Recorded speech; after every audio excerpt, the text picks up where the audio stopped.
আসসালামু আলাইকুম দর্শক। আজকে সকালে আমি একটি গুরুত্বপূর্ণ বিষয় নিয়ে একটা ছোট্ট ওপিনিয়ন দিচ্ছি এবং তার আগে সংবাদটি পড়ে নিচ্ছি যে এই বিষয়টি নিয়ে আমি একটা ছোট্ট আমার মতামত আমি পেশ করব। অন্তর্বর্তী সরকার স্থিতিশীলতা ফিরিয়ে দিয়েছে। তারা সুষ্ঠু অবাধ নির্বাচনও দেবে মির্জা ফখরুল। বিএনপির মহাসচিব মির্জা ফখরুল ইসলাম আলমগীর বলেছেন, এই অন্তর্বর্তীকালীন সরকার স্থিতিশীলতা ফিরিয়ে দিয়েছে। তারা সুষ্ঠু অবাধ নির্বাচন দেবে। সেই নির্বাচনের মধ্য দিয়ে জনগণ ভোট দিয়ে সরকার গঠন করবে। আজ বৃহস্পতিবার বিকেলে রাজধানীর পল্টনে বিএনপি ও অঙ্গ সংগঠনের অবস্থান কর্মসূচি চলাকালে সমাবেশে বক্তব্য দেওয়ার সময় তিনি এই কথা বলেন। মানে আজ বলতে হচ্ছে, তিনি বলেছিলেন এটি গতকাল। মির্জা ফখরুল বলেন, এই অন্তর্বর্তী সরকারকে আপনারা সাহায্য করবেন। আন্দোলনের ফসল এই সরকার। আমরা তাদেরকে সেই সহযোগিতা দেব।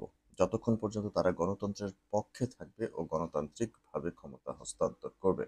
আমরা চাই, বিএনপি চায় নির্বাচনের মধ্য দিয়ে সরকার পরিবর্তন হোক। আমরা তাদের যৌক্তিক সময়ও দিতে চাই। আমি এক আমি একটি কথা পরিষ্কার করে বলতে চাই, গণতন্ত্রের বিকল্প কিছু নাই। ভোটের কোনো বিকল্প নাই। সেই গণতন্ত্রের জন্য লড়াই করছি আমরা। দর্শক, শুনতে পেলেন আ মির্জা ফখরুল কি বলেছে।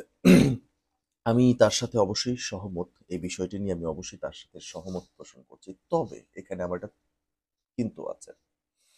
কিন্তুটি হচ্ছে, একটি আন্দোলনের ফসল কিন্তু এই স্বাধীনতা, এটি আমরা বলছি। কিন্তু স্বাধীনতা এবং মানুষের মন জয় করে সেটি ধরে রাখা দুটো কিন্তু অনেক কঠিন। আমরা লোক সমাগম করলাম, আন্দোলন করলাম, জনতাকে উদ্বুদ্ধ করলাম, সকলের মধ্যে একটা আম এনার্জি তৈরি করলাম। তারপর সেটিকে ধরে রাখা কিন্তু খুবই জরুরি হয়ে পড়েছে। এবং সেটি মানে এই মুহূর্তে হয়ে পড়েছে, এটা আমি মনে করছি। দেখুন, আমরা স্বাধীনতা বা গণতন্ত্র কাকে বলি? ওই জায়গাটি নিয়ে কথা বললে আমাদের মনে হয় যে একটি কথা খুব গুরুত্বের সাথে বলতে হয়, সেটি হচ্ছে, কোনো প্রকার বিশৃঙ্খলা করা যাবে না। আমি যতটুকু বুঝতে পারছি, আজকে মির্জা ফখরুল সাহেব যেটি বলছেন যে অন্তর্বর্তীকালীন সরকার স্থিতিশীলতা ফিরিয়ে দিয়েছেন। আমার কাছে কিন্তু তা মনে হচ্ছে না। স্থিতিশীলতা কোনোভাবে ফিরেছে সেটি আমার কাছে এখনো পরিষ্কার না। আমার কাছে মনে হচ্ছে স্থিতিশীলতা ফিরে আসতে যদি হয়, তাহলে এই যে এখন কিন্তু ছাত্রদের নাম ভাঙিয়ে অনেক নৈরাজ্য চলছে আশেপাশে। আমি আমি আমি নিজে দেখতে পাচ্ছি, বা আপনি দেখুন, গতকালকের একটি ঘটনা, কোনো একজন মানুষকে হোটেলে ধরেছে, বা তার এখন তাকে ধরেছে ভালো কথা। এখানে দুটো বিষয়। একটি হচ্ছে তার ব্যক্তিগত, মানে ওখানে ভিডিও করে সেটিকে ভাইরাল করে দেয়া। এটি খুবই অন্যায় একটি কাজ হয়েছে। এবং দ্বিতীয়ত বিষয় হচ্ছে, আপনার স্টুডেন্ট কেন রেড দিতে যাবে? এটা কোন ধরনের বিশৃঙ্খলা আরেকটা তৈরি হয়েছে সমাজে। এবং এরপরে সমাজের নানা স্তর থেকে আমি বিভিন্ন আ আ প্রতিক্রিয়া দেখেছি। বিভিন্ন সুশীলদের প্রতিক্রিয়া দেখেছি, সিনিয়রদের প্রতিক্রিয়া দেখেছি, জনতার একটা প্রতিক্রিয়া দেখেছি। অনেকেই অনেক কথা বলছে। তবে একটি বিষয় সেটি হচ্ছে, অবশ্যই একটা অনৈতিক জায়গার মধ্যে সেটি ল এনফোর্সমেন্ট এজেন্সিস বা পুলিশ, তারা যেতে পারে। ছাত্র সমাজ সেটি করতে পারে না। এখন যেটি হচ্ছে, সেটি আমার কাছে মনে হয় স্থিতিশীলতা না, এটা নৈরাজ্য বরং আরো বেড়েছে এক পর্যায়ে।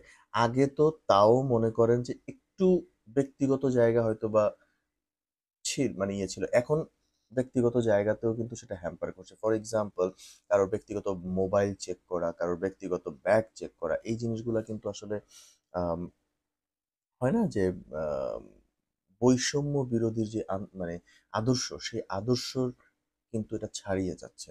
আমি গতকাল রিফাত রশিদের কথাই যদি আমি কোট আনকোট করি, আমি একটা পত্রিকায় কোথায় যেন দেখলাম, উনি বলেছেন, ও বলেছে যে কারোর ব্যক্তিগত জায়গায় চেক করা, কারোর ব্যক্তিগত প্রোডাক্ট চেক করা, মোবাইল, ব্যাগ বা আ এরকম যা যা হচ্ছে আরকি অরাজকতা, বিশৃঙ্খলা এগুলো কোনোভাবেই তারা সমর্থন করে না এবং তারা এই জিনিসগুলোর কোনো অর্ডার বা এইরকম কোনো কিছু তারা দেয়নি। এগুলো কারা করছে এগুলো তা ভেবে দেখতে হবে। অতএব মির্জা ফখরুল সাহেব যা বলছেন স্থিতিশীলতা, স্থিতিশীলতা শুধু রাজনৈতিক বিষয় নয়, স্থিতিশীলতা হচ্ছে সমাজের সর্বস্তরে স্থিতিশীলতা থাকতে হবে। এখন সমাজের সেই সর্বস্তরে স্থিতিশীলতা নেই। আমার কাছে মনে হচ্ছে আমরা আ গত ১৬ বছরে যা দেখেছি এখনো তাই দেখছি কিন্তু একটু ভিন্ন রূপে, ভিন্ন আঙ্গিকে আমরা তা দেখছি। এবং আমি আশা করব বিরোধী দলগুলো আম এগুলো নিয়ে কথা বলবে এবং বিরোধী দলগুলো এগুলো নিয়ে ছাত্রদের সাথে কথা বলবে। কারণ আমি যা দেখতে পাচ্ছি আস্তে, আস্তে জনগণ কিন্তু আবার ছাত্রদের এগেইনস্ট এ চলে যাচ্ছে।